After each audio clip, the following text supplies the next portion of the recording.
espace hors temps, où tous les temps coexistent, une continuité de la vie, le récit de Stanislavski, les fils qui nous relient à ce que l'on est, et surtout à l'autre, une fenêtre allumée dans un château brûlant. Personnage seul, derrière une fenêtre fermée, grande demeure, style victorien, au centre, un damier, puis d'autres pièces, une chambre mauve de velours vêtu, dans la longueur d'un reflet, un salon, aux objets venus d'ailleurs, un escalier qu'elle descend sans cesse, une tapisserie dans un couloir mal éclairé, une horloge qui ne sonne pas. On lui a rajouté un corps, une peau, un visage et même une tête pour argumenter la pensée.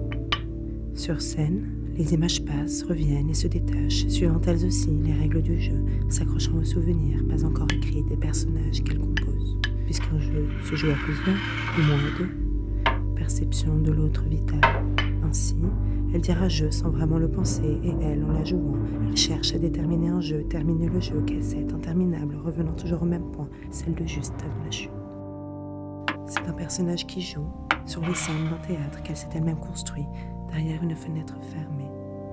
De l'autre côté, la foule qui tousse et se bouscule, valse de masques maquillés où il n'y a pas de place pour la vérité.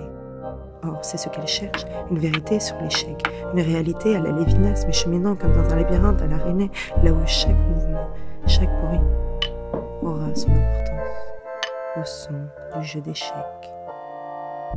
Combat futile, pion choisi, fin tracé, et l'autre pourtant qui continue de jouer.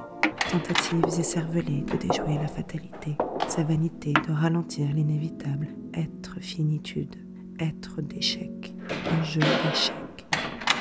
Le jeu. Mais l'on joue quand même, n'est-ce pas? Sinon quoi?